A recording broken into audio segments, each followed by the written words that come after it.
لله رب العالمين والصلاة والسلام على أشرف الأنبياء والمرسلين ومن تبعهم بإحسان إلى يوم الدين. قال الله تبارك وتعالى في القرآن المجيد والفرقان الحميد: فأعوذ بالله من الشيطان الرجيم بسم الله الرحمن الرحيم. يا أيها الذين آمنوا اتقوا الله حق تقاته ولا تموتن إلا وأنتم مسلمون. وقال الله تبارك وتعالى: يا أيها الذين آمنوا اتقوا الله وقولوا قولا سديدا يصلح لكم أعمالكم ويغفر لكم ذنوبكم ومن يطع الله ورسوله فقد فاز فوزا عظيما. وقال الله تبارك وتعالى: يا أيها الناس اتقوا ربكم الذي خلقكم من نفس واحدة وخلق منها زوجها وبث منهما رجالا كثيرا ونساء واتقوا الله الذي تساءلون به والأرحام إن الله كان عليكم رقيبا.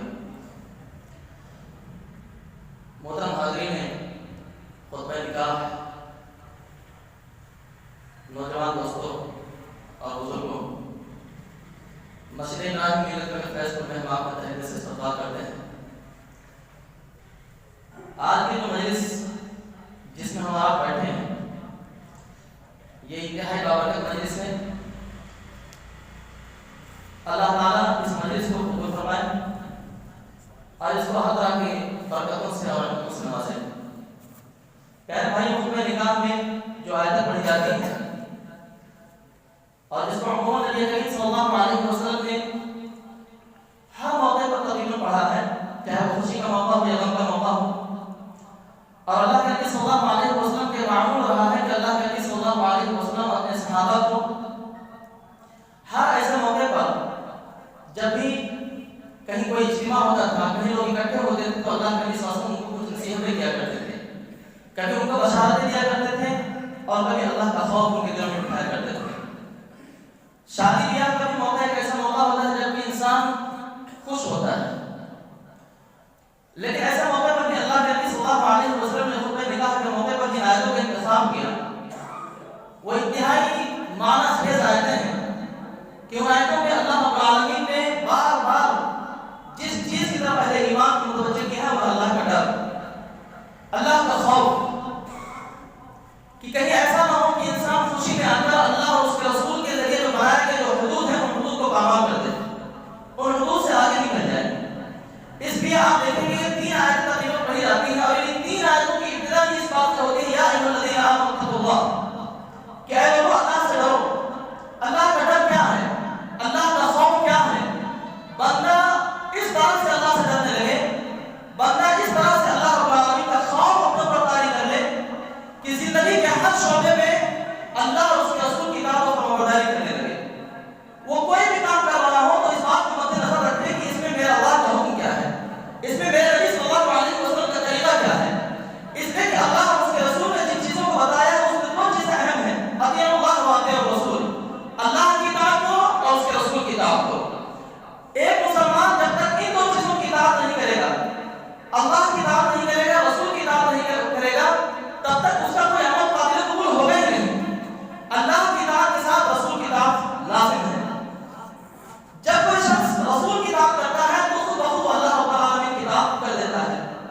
یہ سوچتے ہیں کہ بھائی جب خوشی کا موقع ہے تو اس میں ہم آزاد ہیں بالکل. ہمارے دل میں جو بھی ارمان ہے، جو بھی خواہشات ہیں، ان خواہشات کو تکمیل کا ایک بہترین موقع ہے یہ شادی بیاہ. لہٰذا گھر کی خواتین اپنی خوشیاں مناتی ہیں، وہ الگ اپنے جذبات کی تسکین کرتی ہیں. مرد حضرات خاص طور پر جو نوشہ ہوتا ہے اس کے دوست احباب کے ساتھ مل کر کے وہ ایک الگ دنیا بساتا ہے، وہاں پر اس کی اپنی عیاشیاں ہوتی ہیں، اپنے نفسانی خواہشات کی تکمیل ہوتی ہے. تو اس کا مطلب یہ ہے کہ آدمی دراصل کیا کر رہا ہے؟ اللہ اور اس کے رسول کے حدود کو پھلانگ رہا ہے.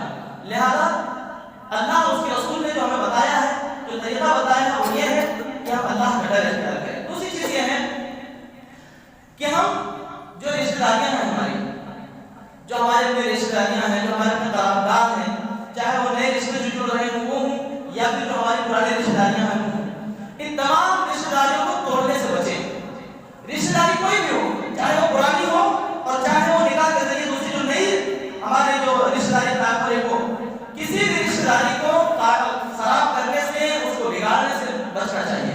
قرآن مجید کی آیت میں، سورہ نساء کی آیت میں اسی بات کو کہا گیا ہے کہ لوگوں برا بداری اور رشتہ داریوں کو توڑنے سے بچو، ایک دوسرے کا حقوق ادا کرو.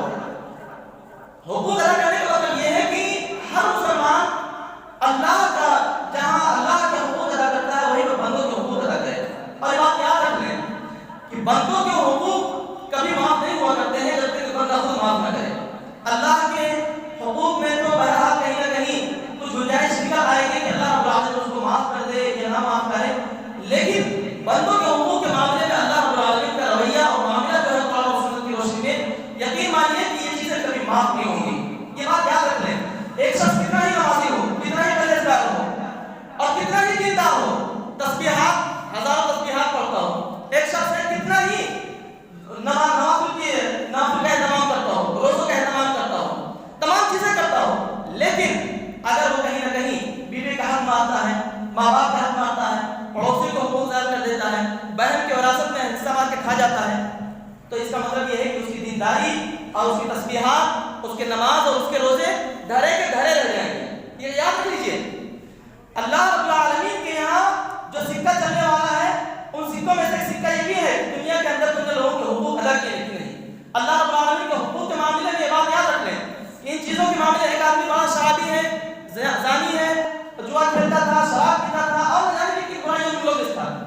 ان تمام برائیوں میں ملوث ہونے کے بعد اگر وہ صدقے دل سے توبہ کر لے تو ممکن ہے کہ اللہ رب العالمین اس کو معاف کر دے.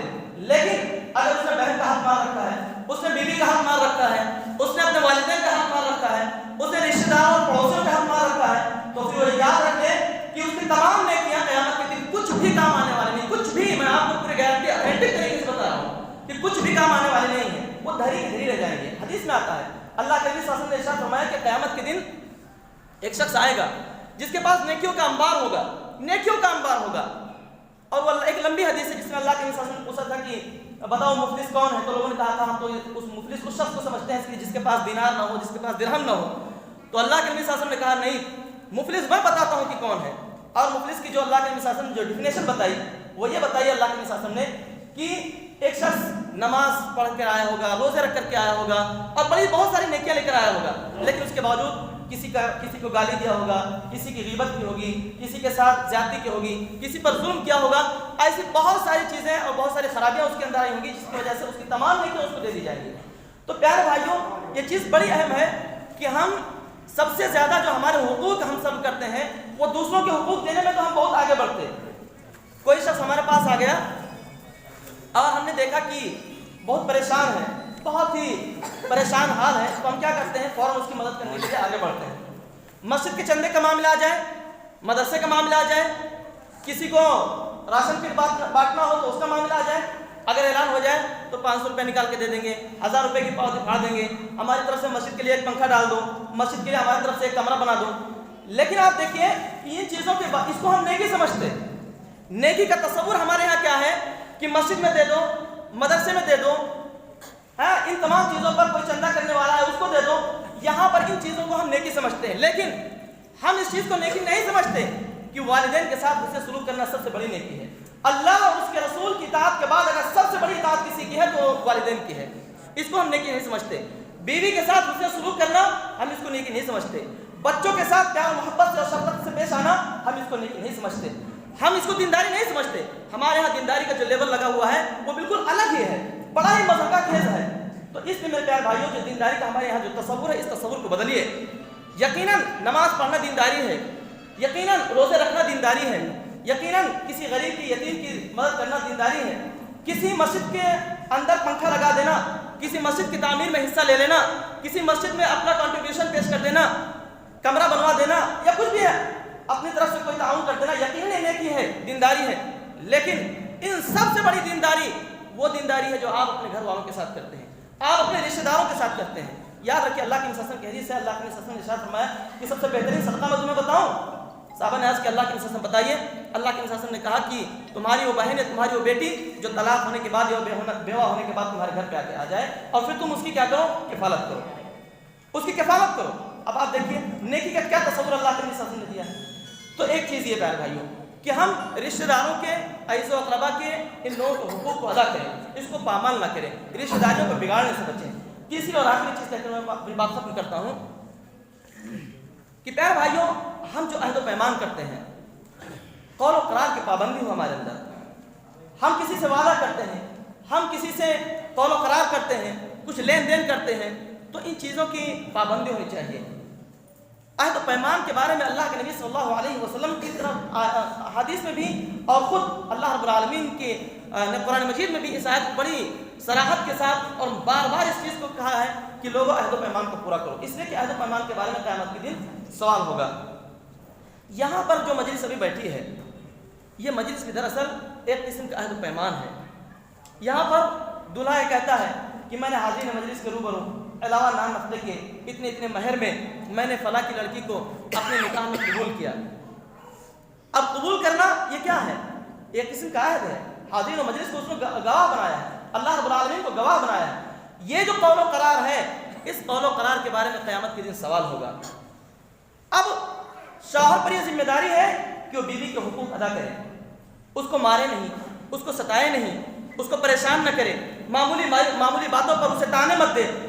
بعض لوگ ہوتے ہیں جو اگر خدا نخواستہ اگر جہیز نہیں لے کر کے آئی یا اگر کسی معاملے میں کہیں کچھ کمی ہو گئی لڑکی والوں کی طرف سے تو اس کے ساس، اس کی نند، خود شوہر بار بار اس کو ٹارچر کرتے، ستاتے یا اس سے مطالبہ کرتے کہ فلاں چیز لے کر آؤ، اپنے ماں باپ کو فون کر کہ یہ چیز لے کر آ، وہ چیز لے کر آ، ہم کو یہ کم پڑ رہا ہے، اپنے ماں باپ کو فون کر کے یہ لے کر آ.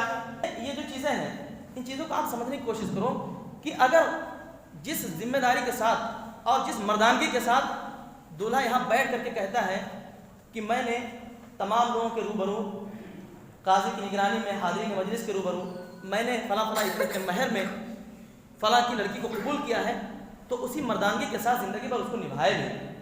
یہ نہیں کہ سال 2 سال تک بڑے اچھے سے رہے، اس کے بعد اس کے ساتھ بیجا سلوک کرنے لگے، اس کو ستانے لگے، اس کو مارنے پیٹنے لگے. اور پیارے بھائی یہ سماج اور معاشرے میں ہو رہا ہے، یہ سماج اور معاشرے کے حالات ہیں. تو پیارے بھائیوں ہم اور آپ ان چیزوں کو سمجھیں. اللہ رب العالمین نے قرآن مقدس کی جو آیتیں میں نے پڑھی ہیں ان آیتوں میں جو چیزیں ہم کو بتائی ہیں جس میں تقویٰ ہے، رشتہ داروں کے ساتھ حسن سلوک ہے، اسی طرح سے قول و قرار کی پابندی ہے، ان چیزوں کو نبھائیں. اور پھر اگر ہم نبھائیں گے بھائیوں تو اللہ رب العالمین کے وعدہ ہے یصلح لکم اعمالکم ویغفر لکم ذنوبکم، اللہ تمہارے معاملات کو درست کر دے گا اور تمہارے گناہوں کو معاف فرما دے گا. یہ اللہ کا وعدہ ہے. تو اللہ کے وعدے پر ہمیں یقین ہونا چاہیے. ہم اپنی طرف سے اپنے حقوق ادا کریں، باقی اللہ رب العالمین پر چھوڑ دیں. اللہ رب العالمین انشاءاللہ ہمارے تمام معاملات کو بھی درست کر دے گا اور انشاءاللہ ایک دوسرے کو حقوق ادا کرنے میں اگر کہیں کمی کوتاہی ہو گئی ہوگی تو انشاءاللہ اللہ رب العالمین اس کو کیا کرے گا؟ معاف فرما دے گا. اللہ تعالیٰ سے دعا ہے کہ اللہ تعالیٰ ہمارا کو ان تمام باتوں پر عمل کی توفیق عطا فرمائے. آمین. السلام علیکم ورحمۃ اللہ وبرکاتہ. الحمد للہ نحمده ونستعینه ونستغفره ونؤمن به ونتوکل علیہ ونعوذ باللہ من شرور انفسنا ومن سیئات اعمالنا.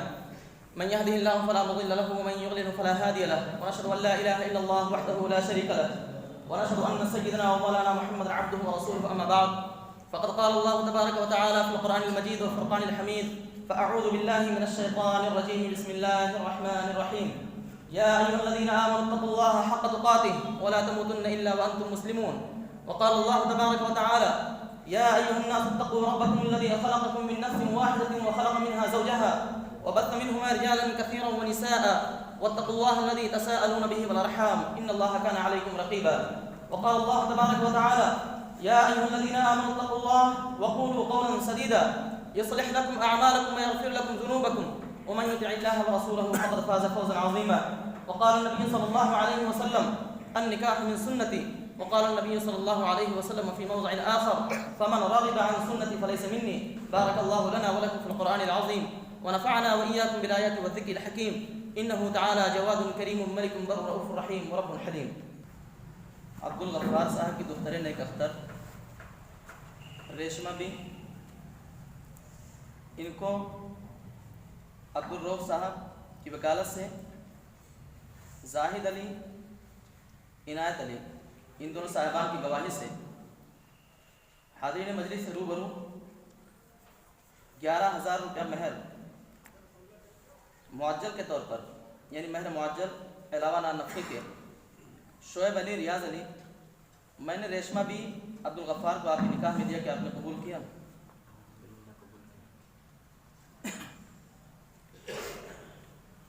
عبد الغفار صاحب کی دختر نیک اختر ریشمہ بھی، ان کو عبد الرؤف صاحب کی وکالت سے زاہد علی، عنایت علی، ان دونوں صاحبان کی گواہی سے ایک پوتا ہے بشکل زیور ہے جس کی موجودہ قیمت ہے 28,000 روپے، اس میں سے 11,000 روپے بطور مہر کے علاوہ نان نفقے کے شعیب علی، ریاض علی صاحب، ریشمہ بھی عبد الغفار کو میں نے آپ کے نکاح میں دیا کہ آپ نے قبول کیا؟ بارک اللہ لکم بارک علیکم وجمع بینکم. الحمد لله رب العالمين والصلاة والسلام على أشرف الأنبياء والمرسلين وعلى آله وصحبه أجمعين الدين. ربنا آتنا في الدنيا حسنة وفي الآخرة حسنة وقنا عذاب النار. ربنا ظلمنا أنفسنا وإن لم تغفر لنا وترحمنا لنكن من الخاسرين. ربنا لا تزغ قلوبنا بعد إذ هديتنا وهب لنا من لدنك رحمة إنك أنت الوهاب. اللهم أرنا الحق حقا وارزقنا اتباعه وأرنا الباطل باطلا وارزقنا اجتنابه. وصلى الله تعالى على خير خلقه محمد وعلى آله وأصحابه وأزواجه وذرياته وأهل بيته أجمعين برحمتك يا أرحم